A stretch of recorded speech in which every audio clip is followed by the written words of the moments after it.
Hi everyone, welcome back to my channel.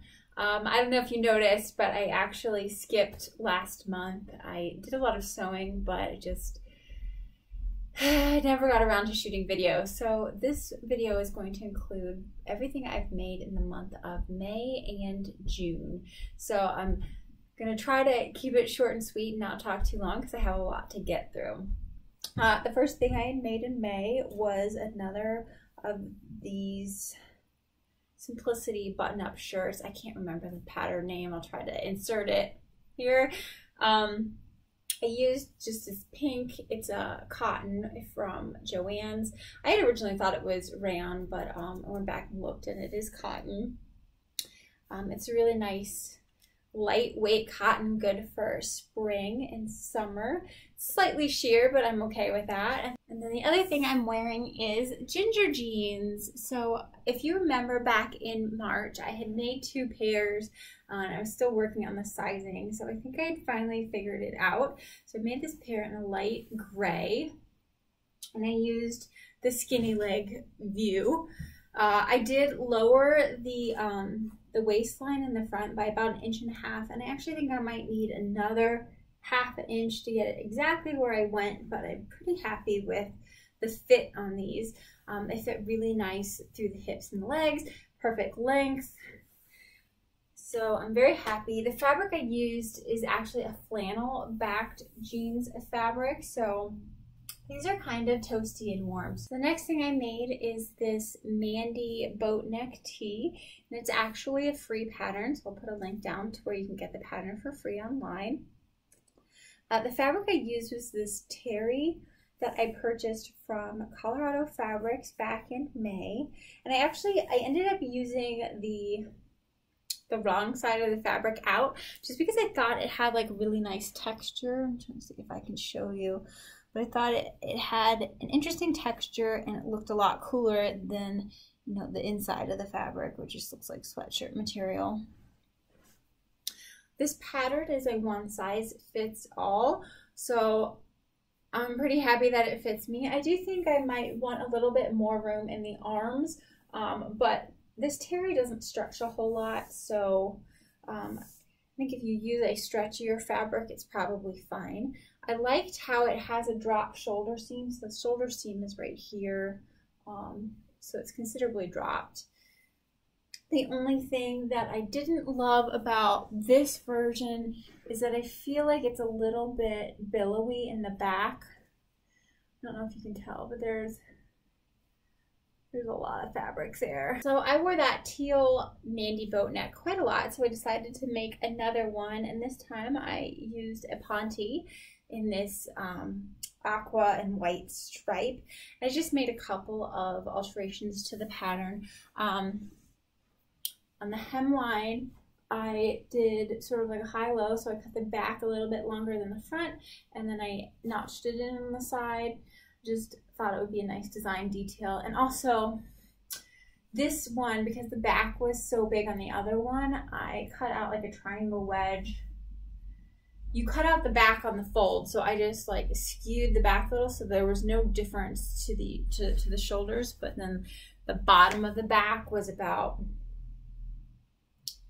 6 or 8 inches shorter because I took that triangle out of it, and I think it helps fit a lot better on this one. I think with the stripes now you can see the drop shoulder seam a little bit better. The next one I'm wearing, the next dress I made was from a new look. My pattern says 0566, but I've seen other numbers associated with this pattern. I really liked this dress. I thought it was interesting. I thought it looked interesting on the pattern. I thought the bodice, so there's princess seams. This is a piece, and then there's another piece along the side, and then this wedge. But I don't think, now that I made it, I don't think the bodice is particularly flattering on me. I think these look a little wide and chunky. I didn't quite have enough of this fabric. I only had 3.5 yards. So I used some leftover scraps of this yellow batik, and I did this inset with the yellow batik, as well as just a little strap along the back. And then I lined the bodice in the yellow as well, except for this inset I put teal. I just thought it was kind of interesting to do reverse on the inside. I didn't make any pattern alterations. I think that this could use probably another half an inch or an inch length on the bodice. And then I could probably stand to go down another size in this dress pattern. I've been gaining some weight recently, so I was just getting kind of discouraged because a lot of the things that I had made in my normal sizes don't fit anymore. So I went up a size, but I don't think I need it. It's very roomy. So my next dress is 100% inspired by Sean of Kittenish Behavior. This is a pattern that she uses quite frequently, and I will put it right here because I can't remember the name of it, but it's a McCall's pattern. And then it's made out of a scuba knit, and I got this scuba knit from Joann's, and it was on sale for 60% off, and I think I got it for like $3 or $4 a yard. I think it took about a little under 2 yards to make the dress, and I have bits left over to make some other things with it. This is the first time I've ever worked with scuba, and this particular one is kind of thick, so that was a little bit interesting. For the neckline and the arms, I just folded them in and did a zigzag, but I think if I were to do this again, I would try to look into getting a little bit cleaner of a finish, maybe with some bias tape or something like that. The waistline has an elastic. You're supposed to make like a channel for the elastic out of the seam allowance, but that just seemed really bulky. So I just zigzagged the elastic to the seam allowance. And that works out pretty well. Though if your fabric has pretty good recovery, I don't think you really need it at all. I'm pretty happy with how this dress turned out. It could stand to be a little bit longer in the front, but it's okay. And then I probably am going to go back in and take in the sides a little bit, just because I want the bodice to look really like form-fitting and tight. But all in all, this is super, super fast. It's like 3 pattern pieces, you know, the skirt front, skirt back, 4. Skirt front, back, and then the bodice front and back. But very straightforward. You don't really need to look at the directions at all. You just sew it, and then because it doesn't have any closures or anything like that, it's super, super fast. So this top is the last clothing item that I made in the last few months. It is 100% polyester, but it has a nice hand to it and a slight stretch. And I knew I wanted to make a sort of like breezy, floaty top. So I thought it was okay that it was polyester because it's not really clinging to your body, so it won't make you feel so uncomfortable. And actually, I wore this in San Francisco last week on a business trip, and I was really comfortable all day long in it, so I don't think it's an issue. For the pattern, I modified this McCall's 6954. It's originally a dress. I just cut it off around the waistline where I thought I wanted the waistline to be. I still kept sort of that like high-low hem to it. And then I did narrow in the sides just a little bit because otherwise it wouldn't have fit across the 60-inch width of the fabric. So I just sort of like, so here's the fabric, and I just cut in the two, or folded in the 2 sides like this, and I cut the front and the back on the fold. And then whatever I had left over, I made strips, 2-inch strips of fabric, and then I used that to bind the neck and the arms. So it turned out really, really well. I did some French seams along the sides and the shoulder seam, and then like I said, it's bound around the neck and the arms, and so it was really, really simple. Finished it off in a day. For the bottom hem, I just serged it, folded it, and then sewed it in. Because this fabric is polyester, or I don't know, it did not iron very well. Like it just won't hold a crease at all, so I didn't want to try to do like a double rollover hem on it because I just didn't think it would look very pretty. So I don't know if you noticed, but I said this was the last clothing item that I made these last couple months, and that is because I have gotten bit by the lingerie bug, and I have made a ton of lingerie. So I'm just going to show those to you really fast. The first one that I made, this is a simplicity pattern done by Madeline, and she's a blogger if you're not familiar with her. This is Simplicity, I think it's 8228. So it's a little bralette done with stretch lace, and then the inside has power mesh. The back is a racer back, little double diamond racer back. And then the sides are finished with a skinny elastic. So this one is pretty comfortable. I don't love the way this skinny elastic feels against my skin, but I think it's just because I bought really cheap, crappy skinny elastic. So I probably will make this again. The only downside is that it takes a lot of stretch lace, and stretch lace is kind of difficult to find. So the next one I made, it was the same pattern, the racer back pattern, but I just removed the racer back and I added straps onto it instead. And I did this one in purple stretch lace, and then it has a gray power mesh lining on the inside. So after I made those, I started looking online. I wanted to make like a real bra, or closer to a real bra. And so I found a shop called Sheila Made, and they sold kits. And so I bought a kit, and then I bought the Watson pattern from Cloth Habit, and I made this bra, which is a long line bra, still unwired, but it's got a little bit more structure to it. It uses the picot elastic along the bottoms and the tops, regular straps, and then it has the hook and eye closure in the back of it.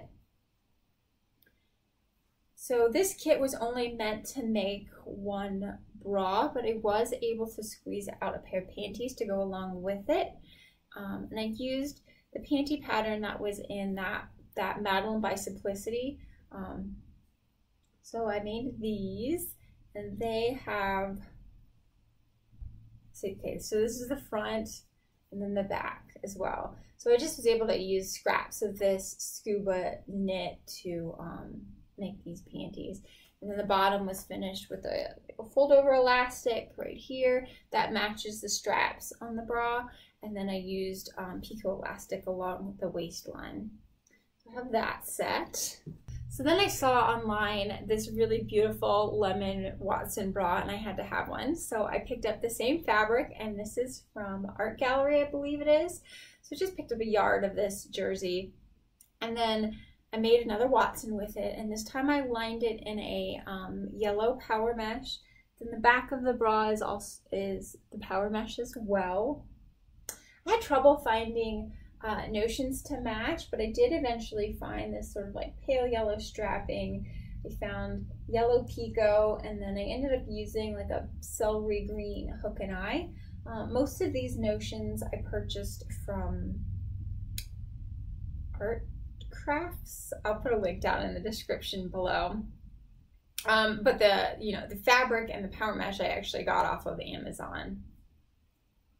And then to match that bra, I made a pair of undies as well. And this is the Watson bikini that comes with the pattern for this. I used the jersey in the front with the lemons, and then just the yellow power mesh for the back. And then it has like a cotton yellow crotch lining. And then on this one, I used olive green fold over elastic for the waistline and then around the legs. So this is a really, really fun set to wear. It kind of looks like a bathing suit if I'm honest, but I really like it. Then I got into real bras, and I picked up the Harriet pattern, also from Cloth Habit.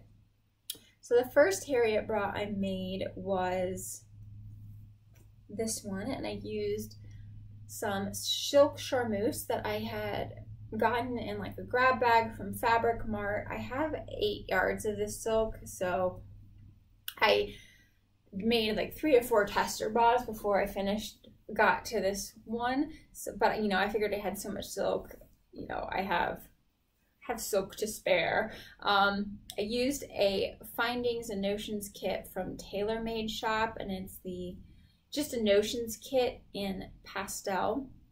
So it has a blue picot for the bottom, and then I used a purple picot for the top, sort of like just a blush underwire channeling. And then this actually came, I want to say it came with pink straps, but I liked the look of these periwinkle blue better, so I switched those out. This is not really the right size for me. I think the rest of the ones I made, I went up a cup size, but I'm pretty happy with how this turned out. I mean, it looks like a real bra. So I might go back and salvage all of the findings out of this and remake it again with a larger cup size. Then next one I made was in black lace, and I used a black Findings kit also from the Tailor Made shop. So this bra has cut and sew foam on the bottom of the cup, so the triangle and then the bit that reaches up, and then it has just black lace with nothing underneath it along the top of the cup. I don't know if you can see that there. So I mean, it covers everything, and then you just get a little bit of black lace at the top. And then I continued the black lace all the way around the band. It's really difficult to see that. For this one, the bridge and the cradle I lined just with a non-stretch black bra lining, and then the band is lined with a black power mesh underneath that lace. So it looks like lace all the way around. You can't tell the difference, but the back band is stretched, and then the bridge and cradle does not stretch. It's stable. And then here you can see the cut and sew foam on the inside, maybe. Who knows?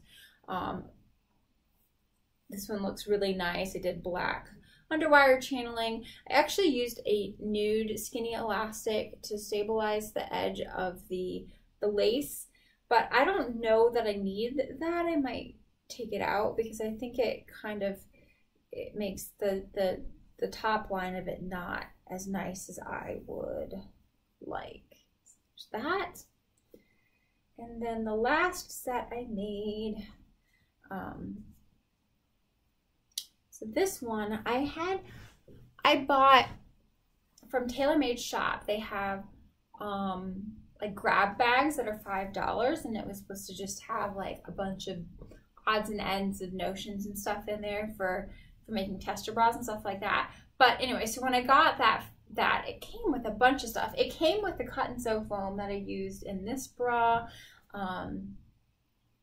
lots of elastic. It came with some of this olive fold over elastic, which I went and bought more of that. So it was a really, really useful thing to have gotten. Anyway, it came with about half a yard of this really gorgeous nude lace. So I used that nude lace, and it inspired me to make this bra, which is really pretty and delicate. It is a nude sheer bra. So I just used that little bit of lace in the top of the cup here and here. And then I actually kind of, the bridge when I was making this bra, my sewing machine sort of ate the bridge. So I fussy cut a little flower out of the lace as well and just appliqued it to the center of the bridge to cover it up and make it look pretty. And I'm really thrilled with how that turned out because it kind of like just continues the line down from the cup. So the outside of this is a nude power mesh, but I did line the cups, the bridge, and the cradle with a non-stretch bra lining, and then the back band is just a double layer of the nude power mesh. And I used a bunch of like blush and nude findings, picot, strapping, used rose gold rings and sliders on this, so that's really pretty. So to match this bra, I did make a pair of undies as well. And I used the rest of my nude lace to make the panties. So the lace is in the front, and then it's just nude power mesh in the back, and then a tan lining in the crotch. So I mean, I only got, like I said, half a yard of this lace, but I think I did pretty well to get an entire set out of it, and I really love how this set looks. It's very delicate and feminine, and it's, you know, good neutral nude that I can wear under anything and it not show. So very happy with this. Rest assured, I have more bras planned. I actually have 2 more cut out and another pair of underwear cut out. So I'm probably going to be making bras for a little while. I hope that it is okay. I know I can model them, but I don't think I want to have that on the internet. But I'm just really, really enjoying bras right now. So there's going to be a lot more of these in the future. I picked up one piece of fabric this month that I wanted to show you.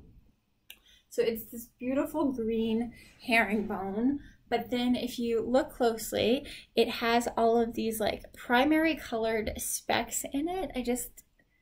I don't know, I thought it looked really, really cool and interesting. So my plans for that are to make this Vogue 8333 blazer, but this is probably more a fall item, so I don't think I'm going to make it for a little while, but I just wanted to show you the fabric that I purchased. And then in terms of sewing plans, like I said, I have 2 more bras cut out, ready to go, but I did want to make, I have this banana print from Cotton and Steel. The fabric is super nice. It feels really great. But I wanted to make another shirtwaist dress out of this, McCall 6696. I have 3 or 4 of those dresses already, but you can always do another one. And I was thinking of doing just a sleeveless version, and then I want maybe do a fuller skirt than what it comes in the pattern, because I have quite a bit of this fabric. So I think that gets me caught up. That's all that I've been up to in May and June. So I hope it wasn't too long. I didn't go off on tangents too much, and I hope to see you back.